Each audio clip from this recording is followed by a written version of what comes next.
Já está ligado? Alô? Né? Então, boa tarde de novo.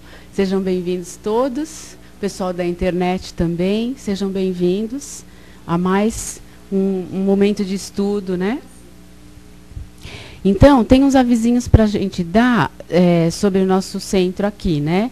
Casa do Caminho. As palestras e passes são todos os dias, menos às sextas-feiras. Aos domingos, às 10 horas, tem evangelização infantil. Segundas e quintas, 20 horas. Às terças-feiras, 20 horas, tratamento de passes para dependentes químicos, depressão. E quem não puder trazer, a pessoa que está precisando não puder vir, pode vir um parente ou alguém que possa receber as orientações por essa pessoa, familiar ou amigo. De quarta-feira às 14 horas e aos sábados às 17 horas. E aos sábados, a cada 15 dias, nós estamos fazendo um lanche, um café. Então, a gente distribui café, leite, pão para os desabrigados. Quem puder contribuir de alguma forma, pode ser também financeiramente, né? Porque de 15 em 15 dias está sendo feito esse trabalho. O plantão de atendimento, segundas, terças e quintas, a partir das 19h15, e quarta-feira, a partir das 13h15, e domingo às 9h30. E as cestas básicas continuamos distribuindo também, né? Sempre a gente tem que repetir esses avisos, só para... Porque às vezes tem gente que vem a primeira vez, não sabe, então é o nosso dever comunicar também o nosso trabalho, tá bom, gente? Então, dados já os avisinhos, vamos então agora nos preparando mentalmente, já, nos desligando um pouquinho das nossas preocupações, de tudo que nos levou a nossa atenção até o momento, né? E procurar pegar esses minutinhos que nós vamos estar aqui para nós, né? Para a gente poder nos conectar com Deus, nosso Pai, com Jesus e todos os mentores que nós temos, os nossos mentores individuais, que tomam conta de nós, que zelam por nós. Vamos procurando nos ligar a Ele através daquela figura tão maravilhosa que é de Jesus. Nós temos uma noção, né, pelo que já nos foi descrito, de Jesus, nosso amigo, o governador planetário. Então, quem tiver dificuldade de se desligar, pense um pouquinho nele agora, que com certeza ele está sempre conosco. Procuremos, então, agradecer por mais essa oportunidade de estarmos reunidos em nome de Deus, onde aqui nós vamos poder entender um pouquinho mais sobre o Evangelho de Jesus. O tema de hoje é Oremos e Vigiemos, do livro Fonte Viva. E sempre é um tema importante que ajuda a nós na nossa reforma íntima, na nossa melhora mental, na nossa melhora interna. Então, procuremos ficar bem atentos, confiantes, que o plano espiritual já está atuando em cada um de nós. Com certeza, vamos sair daqui melhores do que quando aqui chegamos, mais tranquilos, mais calmos, desde que procuremos abrir o nosso coração e deixar a luz de Deus entrar. Graças a Deus, que o Zé Roberto vai fazer para nós a palestra.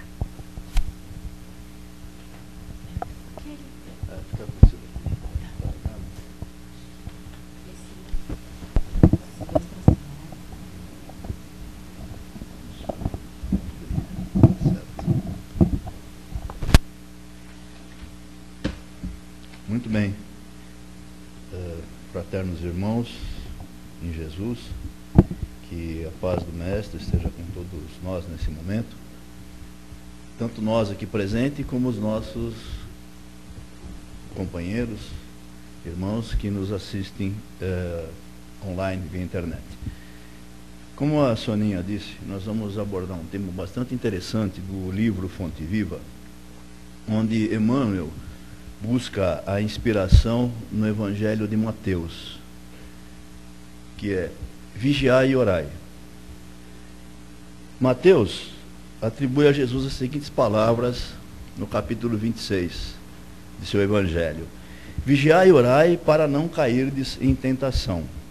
Ou seja, esse é um alerta de Jesus para os seus seguidores, exortando-os à prece e exortando-os também à vigilância. A palavra prece, oração, ela vem do latim precare, que significa pedir, implorar, rogar, sempre pedindo com seriedade. Por definição, a prece e a oração significa uma ligação com o alto, uma ligação com o Criador, nas suas mais altas esferas. É um diálogo, um colóquio com o Criador. A vigilância, vigiar, significa ter precaução, ter cuidado. Muito bem, se nós vamos buscar no próprio Velho Testamento, no Pentateuco, ou na Torá judaica, nós vamos ver que Abraão, Moisés, Samuel, Davi, Salomão, eles são os exemplos primeiros da oração. É de lá que se vem o hábito da oração, se vem o hábito de se conversar com Deus, chamados por eles de Jeová ou Yahvé. E sempre eles procuravam locais próprios para que isso acontecesse. Por isso que Jesus depois desmistifica que deve haver um local próprio para a oração. Jesus mostra que não. Mas naquela oportunidade, no Velho Testamento, como havia muito apego material do povo judaico, o povo judaico era um povo muito apegado às coisas que pudessem ver, tocar e sentir, a prece e a oração era feita justamente em locais adequados, nos templos e principalmente nos tabernáculos. Por isso que daí se pegou e se seguiu que a prece deveria sempre ser feita num templo ou no local adequado. No caso, Jesus, no Evangelho de Mateus, ele alerta o seguinte, no capítulo 6, que quando nós oramos, não devemos fazer como os hipócritas, que oram em pé nas sinagogas, para que possam ser vistos ou nas esquinas das ruas, porque esses já receberam a sua recompensa. Quando orar, Jesus nos exorta e nos aconselha que o façamos em local íntimo.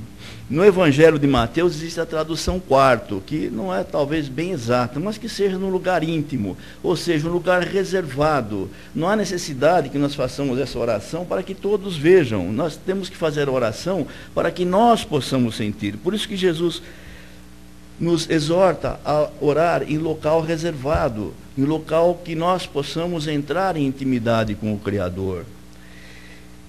E diz o seguinte, né, que orando em segredo, orando com o coração, nós poderemos ser atendidos, aí sim ser atendidos pelo Criador. E nas orações, Jesus ainda exorta que não devemos multiplicar palavras inúteis. Nós devemos ser simples nas orações, devemos orar de forma direta, de forma emotiva, de forma com que podemos liberar dos nossos corações os nossos sentimentos ao Criador. Evidentemente, quando nós oramos a alguma entidade superior espiritual, ou mesmo que seja, se nós estamos apegados a uma entidade, a algum santo, alguma coisa, essas orações, elas se dirigem em ondas que não podem ser contidas ao alto. Então, essas orações sempre são endereçadas ao Criador, sempre são endereçadas a Deus. E Jesus ainda, dizendo que não devemos multiplicar palavras, significa que palavras nada adiantam nas nossas orações. Não adianta falar coisas bonitas, não adianta sentar, como ele mesmo falou sobre os fariseus nas esquinas e nas próprias sinagogas, onde oravam para serem vistos com bonitas palavras. Não há necessidade de se orar em voz alta, para que outras pessoas possam saber que nós estamos orando. Nós temos que fazer com o coração. Quando se faz as orações em palavras bonitas, multiplicadas, nós nos perdemos do próprio sentido. Nós vemos pessoas fazendo orações que parecem uma poesia. Eu, Senhor, nesse dia maravilhoso, sobre esse sol resplandecente. Isso não significa coisa nenhuma. Mais vale aquele que diz somente uma palavra, ou aquele que pensa no Criador, de forma simples e singela, mas que saia do fundo do coração. Na realidade, o conhecimento nada significa sem ação. Não adianta conhecer, saber como fazer, saber como orar, se nós não o fazemos de forma honesta e sincera. Ainda Jesus, através do evangelista Marcos, nos adverte o seguinte: quando nós vamos orar e nós tivermos o ressentimento com alguém, antes de mais nada, nós devemos eliminar esse ressentimento. Ele fala em perdão, que é uma palavra bastante mais ampla, bastante mais profunda, onde significa o entendimento, onde significa o amor, onde significa a caridade, onde significa a fraternidade. Mas ele diz o seguinte, ele fala do ressentimento. Antes de fazermos a oração, tivermos o ressentimento contra alguém, devemos eliminar esse ressentimento para que Deus possa nos ouvir. De que vale fazer uma oração se nosso coração está empedernido? Como é que nós podemos, Jesus adverte, como é que nós podemos nos dirigir ao Criador se nós não estamos preparados para isso? Se a nossa voz não poderá ser ouvida, se o nosso pensamento não puder alçar esferas superiores, porque aquele que está com o coração empedernido, aquele que está repleto de ressentimentos, de amarguras, de revolta, de inconformismo, ele não está pronto para um colóquio com o Criador, um colóquio divino. Antes de mais nada, a oração significa que nós temos que nos despojar de todas essas mazelas que nos afetam. Aí sim estamos prontos para a oração. Porque a oração não é simplesmente um pedido, falar, Senhor, me perdoa. Porque Deus não há necessidade de nos perdoar. Ele é o Pai, soberanamente bom, justo, perfeito, que vai sempre nos atender. Então não há necessidade de pedirmos perdão para as nossas faltas, se nós, em primeiro lugar, não sabemos ou não soubermos nos perdoar. Aristóteles, filósofo, discípulo de Sócrates e Platão, que viveu por volta do ano 380 a.C., ele diz o seguinte: nós somos o que fazemos repetidamente, por isso o mérito está no hábito. Se nós não, repetidamente, não tivermos o hábito da oração, nós não somos nada, absolutamente nada. Não adianta vir ao centro espírita, receber passes, ou ir nos templos, outras igrejas, né? Porque, logicamente, nós não estamos aqui para dizer que somos o caminho verdadeiro, que o Espiritismo é a escada que leva à salvação. O Espiritismo nos dá a orientação. O Espiritismo é o consolador. O Espiritismo é aquele timão que nós podemos segurar firmes, porque sabemos que vai nos levar a um porto seguro. Mas não nos leva à salvação. Portanto, se nós não nos modificarmos, se nós não estivermos realmente preparados para evoluir, evidentemente nós não vamos evoluir de maneira nenhuma. Porque a cada um, de acordo com suas obras, nós temos que reunir méritos para que possamos alcançar as graças do Criador. O Livro dos Espíritos, ele aborda com muita propriedade essa parte da oração e da prece. No livro 3º, no capítulo 2º, onde ele fala das leis morais. Por isso que nós falamos sempre do Livro dos Espíritos. Falamos do Evangelho e falamos do Livro dos Espíritos, porque o Livro dos Espíritos é um compêndio de conduta moral, de esclarecimento, É um compêndio que nos leva a compreender e entender o porquê que nós estamos fazendo aquela determinada ação. E no livro terceiro, que fala das leis morais, no item Lei da Adoração, da prece, Kardec pergunta aos espíritos: a prece é agradável a Deus? No que os espíritos respondem: a prece, sim, ela é agradável a Deus, desde que é feita com o coração. E como é que nós podemos fazer uma prece com o coração? Nós podemos fazer uma prece com o coração desde que estejamos preparados para fazê-la. Ora, um coração empedernido não pode gerar coisas boas. Assim como uma casa mal asseada também não pode ser agradável de ali estarmos. Se nós queremos que o Criador habite em nosso coração e nós possamos habitar no coração do Criador, nós temos que estar preparados. Essa é a resposta que os espíritos dão a Kardec, feita com o coração e que vale a intenção. Sem palavras, pensamento.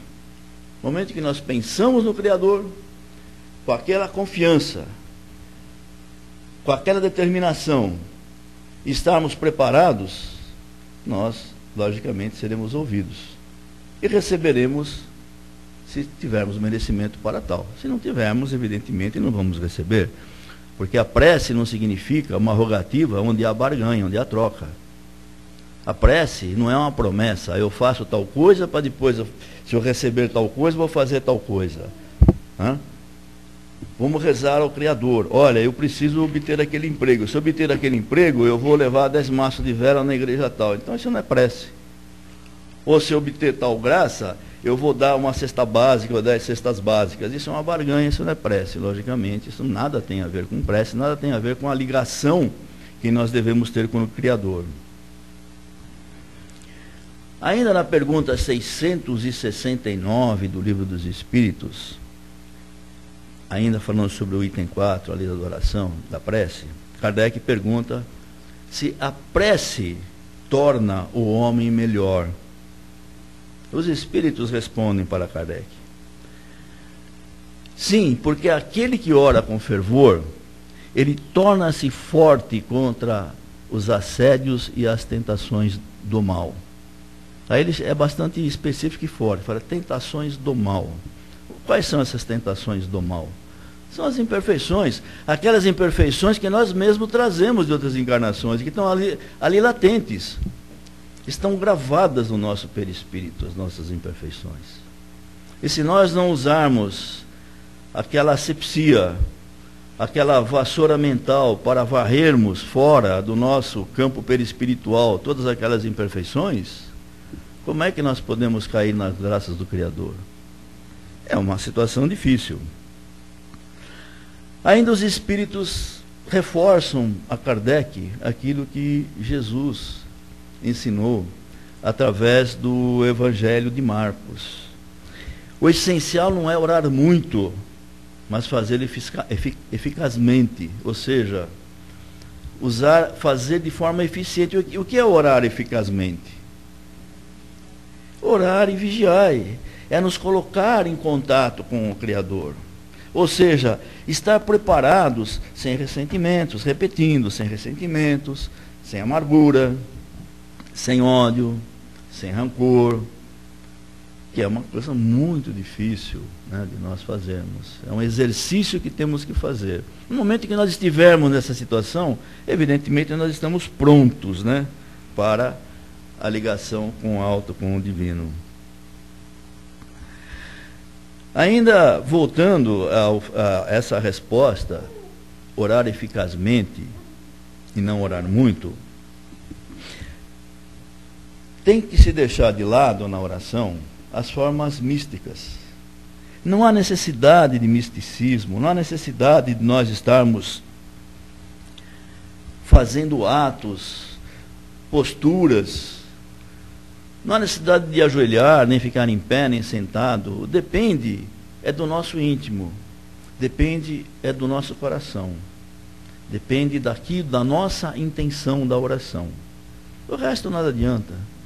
Não adianta subir 150 degraus da escada da Penha orando, né, se não fizer de coração. Você sentar ali no lugarzinho, pensar no Criador, e com fé, com sinceridade, despojando-se de todas as mazelas, isso sim, um simples pensamento a Deus já é uma prece.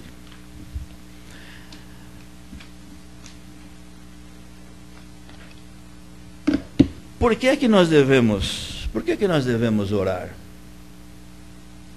Se nós oramos, nós implicitamente estamos vigiando. Quando falo orar e vigiar, não significa que nós temos que fazer duas coisas ao mesmo tempo. Agora eu vou fazer uma oração, vou ficar olhando para ver se não tem nada de errado comigo. Primeiro, tem que ver se não tem nada de errado. Vamos ver o que está de errado comigo. O que eu tenho de errado? O que eu tenho para acertar? Eu tenho esses valores aqui que eu necessito acertar. Eu tenho essas coisas que eu preciso deixar de lado. Eu tenho essas virtudes que eu preciso desenvolver, sem a qual eu não vou eliminar aquelas minhas mazelas. É uma balança. À medida que nós evoluímos, nós vamos nos melhorando, nós vamos eliminando tudo aquilo que nós temos de ruim. E vigiar significa o seguinte: o momento que nós oramos, não é simplesmente o momento que nós devemos orar. Logicamente, nós não vamos estar em estado constante de elevação e prece, mas nós temos que estar em estado constante de ligação com o alto, para que nós possamos, de uma forma ou de outra, estar sempre em contato com o Criador. Se nós oramos, nós estamos vigiando, com toda certeza. Nós estamos afastando todos aqueles maus pensamentos, todas aquelas imperfeições. O Evangelho, segundo o Espiritismo, ele nos orienta, ali os Espíritos orientam, que nós devemos pelo menos orar pela manhã e à noite. Pelo menos.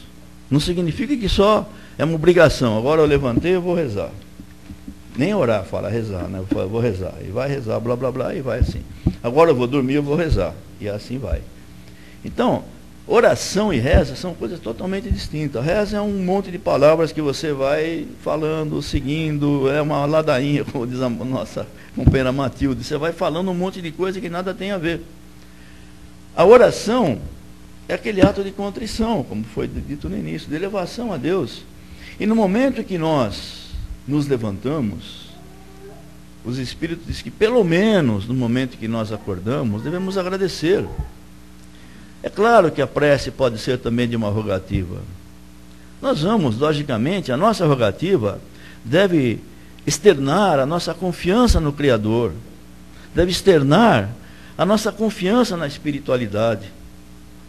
Essa é a rogativa, pedindo a proteção, mas com confiança, não pedindo como uma obrigação. Agora eu fiz a minha oração, tudo bem, eu estou protegido, não é assim. É externar a confiança. E a prece tem que ser de agradecimento. Agradecimento do dia que está acontecendo. Agradecendo de tudo aquilo que nós temos. Das próprias dificuldades. Como o próprio Chico disse em uma ocasião: agradeço a todas as dificuldades que tiveram na minha vida. E ele teve muitas, né? Porque sem elas eu não teria caminhado, não teria progredido. E as dificuldades que nos acontecem são pequenas dificuldades. Pequenas dificuldades. Então nós devemos agradecer pelo dia que inicia. E quando vamos dormir, nós devemos agradecer pelo dia. E nessa prece, devemos seguir justamente, né, aquilo que a gente sempre comenta aqui sobre o Livro dos Espíritos, aquilo que Santo Agostinho diz, fazendo um balanço de tudo aquilo que nós passamos naquele dia, analisando se nós fizermos ao próximo tudo aquilo que gostaríamos que fosse feito a nós. Essa é a melhor preparação de prece, é fazer essa análise, para que nós possamos saber qual é o ponto que nós temos que melhorar, onde é que nós temos que estar prontos para, naquele momento, fazer uma prece e adormecer de uma forma tranquila. Existe aqui uma citação de Isaac, o Sírio, né? Isaac, o Sírio, ele não tem muita referência sobre ele. Ele foi bispo de Nínive no século. Até a Beira está gostando aqui da nossa reunião, né? Então, Isaac, o Sírio, ele foi um bispo que viveu em Nínive no século VIII. E ele diz o seguinte, que nós podemos orar até dormindo. Por que ele fala isso? Ele escreveu um livro chamado Tratados Místicos, né? E ele fala da oração. E nesse tratado ele fala que nós podemos orar dormindo. Ou seja, mas você fala, caramba, como é que eu vou orar dormindo? É justamente o estado de prece que nós nos colocamos. Se nós estamos sempre em comunhão com o Criador, se nós estamos sempre muito bem condicionados, evidentemente, a hora que nós dormimos, nós também estamos mantendo esse estado de contato, esse estado de comunhão com o alto. Então, ele tem toda a razão. Isaac, o Sírio, tem toda a razão, né? O Dr. Larry Dussey, que foi chefe da equipe médica da Human Medical City Dallas, nos Estados Unidos, ele é autor da obra Palavras que Curam e Reencontra com a Alma. Ele fez um estudo sobre a prece. Ele fez um amplo estudo sobre a prece e chegou a algumas conclusões bastante interessantes. E ele estudou essa prece, ele fez estudo da prece, logicamente, olhando sobre o aspecto científico, como é que a prece pode nos influenciar. E aí ele analisa a prece, que a prece realmente faz muito bem e muda as pessoas. Muda o estado, muda o humor, faz com que as pessoas se tornem melhores, as pessoas se relacionam melhor. Ele diz o seguinte, que a prece não é local. Isso é estudo científico, né? Significa que ela não está confinada em um local específico, no espaço e nem a um momento específico no tempo. Veja que interessante. Nem local e nem um momento. A prece atinge distâncias imensuráveis dentro e fora da nossa realidade existencial e é interdimensional. Ainda ele fala o seguinte, a prece tem raízes no inconsciente. Por isso que o Isaac, o Sírio, fala de estarmos sempre em estado de oração. As energias do inconsciente são poderosas e quando conseguimos acessá-las em nosso benefício, elas produzirão efeitos extraordinários. Um espírito educado irá produzir um inconsciente equilibrado e este agirá em nosso proveito. Falando do inconsciente, né? Que as energias do inconsciente são poderosas quando nós podemos acessá-las. É a realidade. Nós estamos falando de quê? Nós estamos falando do espírito. Não estamos falando da matéria, do nosso cérebro, das nossas possibilidades materiais. Fala ainda da atitude.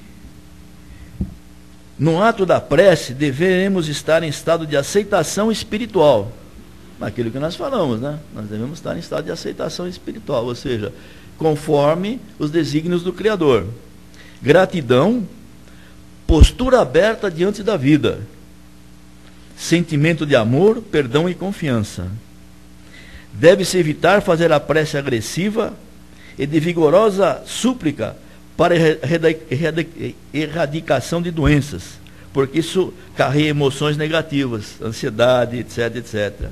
Deve ser serena, cheia de paz e fé. Ou seja, até quando nós estamos orando para que possamos ter um benefício de saúde a nós mesmos ou a terceiros, diz para a gente fazer de forma tranquila, não fazer de forma agressiva, nem com palavreados agressivos, fazer de forma muito tranquila, fazer de forma com que essa prece possa nos trazer tranquilidade ao invés de ansiedade, né? Deve ser serena, cheia de paz e fé. Serena, cheia de paz e de fé. Porque transmite confiança. Exatamente. No caso aqui, Emmanuel, ele diz o seguinte, ele faz uma proposta sobre, né? O Espírito de Emmanuel nos alerta do seguinte, que as mais terríveis tentações encontram-se no fundo sombrio de nossa individualidade. O que é isso? As nossas imperfeições. Ora, se nós estamos aqui encarnados para que possamos nos harmonizar com as pessoas, harmonizar com aqueles que nos cercam, harmonizar com a nossa família, principalmente, porque ali é o primeiro campo que nós temos do trabalho. Ali é que nós temos que entender por que que nós estamos todos juntos, por que que nós estamos naquele núcleo, por que que aquele núcleo familiar acontece, é de acordo com o planejamento prévio do Ministério da Reencarnação, da espiritualidade. As nossas necessidades, poucas são as situações que existem realmente, espíritos antagônicos, inimigos, ferrenhos, porque os espíritos do Ministério da Reencarnação não deixam que isso aconteça para correr um risco iminente de se perder aquela encarnação. Mas acontece de termos nossos adversários do passado, nossos desafetos do passado. Mas na maioria das vezes, né, Matheus, nós temos ali os nossos afetos desarmônicos, não é verdade? Aquelas pessoas com quem nós encarnamos e que nós temos que os acertos daquelas encarnações passadas que precisamos fazer naquele momento, como disse Jesus, vinde a mim, porque meu fardo é leve e meu jugo é suave. E ele dá um fardo leve para nós também. Ainda se o fardo dele é leve, o nosso como é que é? Né? Não é verdade? Se o jugo dele é suave, e o nosso então? Então são esses acertos que nós temos que fazer. Aqueles que vêm como filhos, como irmãos, como companheiros dentro de um lar, que tem que fazer aqueles acertos que estão em desarmonia. Tiveram aqueles desacertos em encarnações passadas, foram aquelas relações fora do casamento, aqueles filhos que tiveram fora do casamento, aquelas situações de heranças mal resolvidas, aquelas coisas todas. E agora nós estamos aqui para nos harmonizar. E a grande oportunidade, todos nós aqui, com raras exceções, acho que não tem nenhuma exceção, nós estamos para nos harmonizar. É tudo muito fácil na realidade, né? E a gente é que complica bastante toda essa situação, né? Então, essas tentações estão, como disse Emmanuel, né? No fundo sombrio da nossa individualidade. Está lá gravadinho, nós temos que resolver tudo isso, né? E fala que quando reencarnamos, trazemos conosco todas as mazelas, o espírito impregnado daquelas imperfeições, né, dos erros cometidos na época, justamente aquilo que acabamos de falar, né? A simples presença de Emmanuel diz que a simples presença, às vezes, de um adversário do passado, ou alguém que é um desafeto, nos faz ecoar dentro de nós aquele sentimento de rancor, né? Aquele sentimento de raiva. Às vezes aquela disputa, né? Aqueles companheiros que ficam dividindo disputas, porque isso daí já está gravado lá. Em vez de eliminar essas coisas todas para poder seguir um caminho tranquilo, ainda fica cultivando todas aquelas ervas daninhas que estavam ali plantadas, né? E diz o seguinte: por isso a vigilância, tomando-se consciência da situação, proceder à prece silenciosa em favor da harmonia. Mas quem é que a hora que está ali numa desavençazinha vai fazer uma prece, né? Vamos fazer uma prece? Não, agora não quero fazer uma prece. Depois eu faço, né? Não, agora não, né? Não vamos fazer depois. É, exatamente, mas por isso que Emmanuel exorta para que isso aconteça, nós temos que fazer, né? Então diz mais o seguinte, justamente para não me delongar demais, Emmanuel ainda coloca a seguinte mensagem: em nós mesmos podemos excitar o bom ânimo, a paciência, a humildade e a fé. O exercício, né? Fazer aquele exercício constante, como Isaac e o Sírio, né? Vamos orar até dormindo, né? Você dorme e continua orando, né? Não te proponhas desse modo a atravessar o mundo sem tentações. Não vamos atravessar de jeito nenhum, As tentações estão todas por aí. Você sai aqui da rua, uma pessoa esbarra em você, você já vai ter que ser compreensivo, saber como é que é a situação. Talvez ele tenha um problema maior que o seu. Então, vai haver sempre uma tentação, né? diz o seguinte, que essas tentações já vêm conosco, vai se assomando, né? E nós temos que realmente trabalhar de forma dedicada. Qual o lavrador que lavra a terra, disposto a cooperar, né? Para extrair sempre as boas sementes, né? E diz ainda Emmanuel, lembrando das lições de Jesus, né? Que mais vale chorar sobre os aguilhões da resistência, ou sobre ser preso às resistências, do que sorrir sob o narcótico da queda, que é o que acontece às vezes, né? Então, exatamente. Então, queridos companheiros, irmãos em Jesus, essa é a mensagem que nós temos para a tarde de hoje. Que nosso Mestre Jesus possa nos abençoar e ficar sempre ao nosso lado, e vamos nos fazer merecedores para isso, né? Se alguém tiver alguma questão, assim, ou quiser fazer algum comentário, pode fazer. Orar e vigiar é um tema bom, né? Justamente, né, aproxima-se de nós, ou nós nos aproximamos daqueles que cometemos algumas faltas, ou considerados inimigos, justamente para que a gente possa, porque ninguém vem com esse propósito de se vingar ou de se degladiar com o outro. A gente tenta consertar, né? Para reparar o mal que foi feito. E cabe então aquele que tem um pouquinho mais de compreensão, mesmo que não conheça a doutrina espírita. Com respeito a quem conhece a doutrina espírita, então, não precisa nem falar. A responsabilidade aumenta. Mas aquele que desconhece, mas que ele tem um pouquinho de fé, que ele já cresceu um pouquinho mais, de orar por aquela pessoa, de saber compreender que a pessoa às vezes não está bem, né? Ou não consegue lidar com você, com o outro. Então, essa parte de compreensão é que a gente precisa exercitar. Exatamente. Porque daí pode nascer um reverso, pode nascer o amor, a amizade, né? Você pode reverter esse estado. Exatamente, por isso que, né, que a mensagem do Emmanuel é vigiar mesmo, né? Nós temos que vigiar, porque são as nossas mazelas, né? Nossos defeitos aí, né, que nós estamos procurando consertar nessa encarnação, né? Fazendo sempre uma revisão, né? Apertando um parafuso aqui, né? Endireitando um para-choque ali, trocando um pneu ali, vamos em frente, né? Nós temos que fazer isso, né? Exercício, né? É um exercício constante, né? Quando nós falamos da reforma íntima, a reforma íntima é um chavão, né? Parece a panaceia da humanidade, a reforma íntima, né? Não é isso daí, né? Reforma íntima não significa que nós vamos falar, vamos agora uma reforma íntima, vamos resolver todos os problemas. Reforma íntima, justamente, não é recalchutagem, é reforma mesmo, a melhora. Você vai andando degrau por degrau, né? Tudo na vida é um processo. Nós não vamos dizer o seguinte, agora eu vou melhorar completamente, vou virar um santo, agora eu vou fazer uma oração perfeita, eu vou atingir as altas esferas, atingir o Criador. Não é assim, né? Mas à medida que nós melhoramos, a espiritualidade também reconhece. Melhorou um pouco, nós já estamos progredindo. Nós vamos devagar. Imagina que nós temos aqui essa encarnação, né? E tem gente, então, os jovens, então, aí tem muito pela frente aí para se melhorar. Né?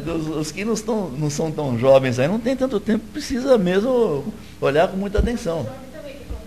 Comece logo, para não chegar ao ponto de ter que correr atrás, né?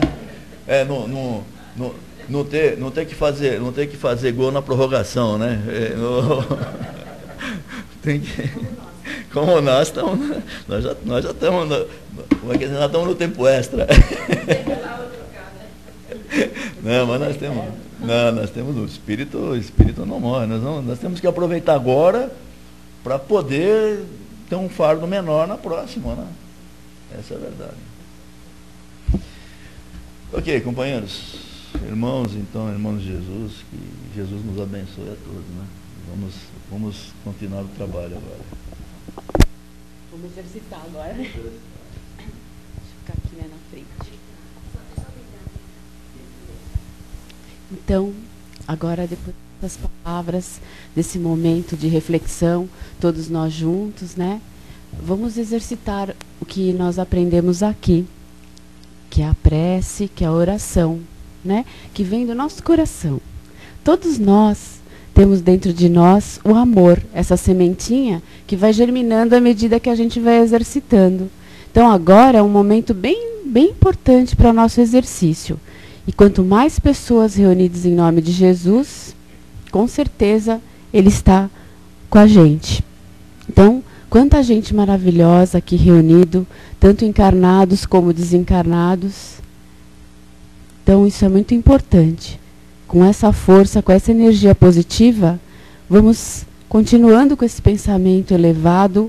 Jesus, nosso Mestre, nos ajude para que nós possamos, com essa força, levar um alívio para todos aqueles que necessitam. Vamos vibrando intensamente por todo o nosso planeta Terra, para que haja paz em todos os locais, principalmente aqueles locais onde existem guerras, alguma desavença, que toda a confusão possa cessar e que o amor reine nesses locais difíceis. Que as pessoas possam sentir que existe Deus, que existe amor. Vamos envolvendo todos os governantes, vamos envolvendo todos aqueles que trabalham para o bem, com muito amor, para que nunca desistam, para que todas as pessoas possam se sentir fortes nessa jornada e não desvirtuem dos caminhos do bem. Vamos vibrando por todas as pessoas idosas, por todos os jovens, principalmente aqueles que se encontram no caminho de algum desequilíbrio de drogas, de quaisquer espécie, que Jesus possa tocar no coração de todos. Vamos vibrando também por todas as crianças, para que sejam abençoadas e possam crescer num mundo de amor. Vamos vibrando também por todos os hospitais, por todos os orfanatos, essas casas de repouso, que Jesus possa abençoar e nós todos também abençoar esses locais. Por todas as pessoas que estão nas ruas abandonadas, as pessoas que estão em prisões, cárceres, cumprindo alguma pena, que Deus possa tocar no coração de todos.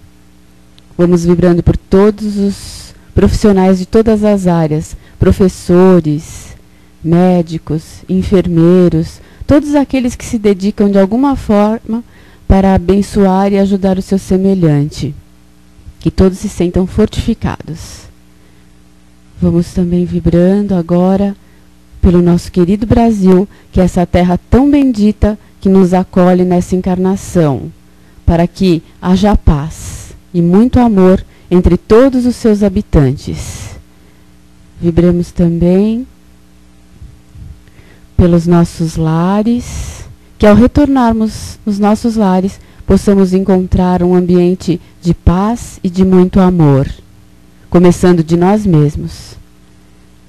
Vibremos por algum parente, algum amigo que sabemos que está necessitando. Vamos lembrando, principalmente daqueles que estão com algum problema físico ou algum problema emocional. Vamos desejando muita paz e muita luz a todos. E vamos pedindo por nós mesmos, para que possamos assim aproveitar da melhor forma essa oportunidade que nos é dada. Que nós tenhamos sempre essa coragem, essa força de continuarmos no nosso caminho. E vamos agora, então, agradecendo por esse momento tão importante da nossa união. Obrigado, Jesus. Obrigado, Deus nosso Pai. Vamos terminando com um Pai Nosso. Pai nosso que estais no céu, santificado seja o vosso nome. Venha a nós o vosso reino, seja feita a vossa vontade, assim na terra como no céu. O pão nosso de cada dia nos dai hoje. Perdoa as nossas ofensas, assim como nós perdoamos a quem nos tem ofendido. E não nos deixes cair em tentação, mas livra-nos de todo o mal. Muito obrigada, que assim seja. Agora nós vamos partir para a segunda parte, que é a parte dos passes, tá? E a tia Cida vai continuar na palestra.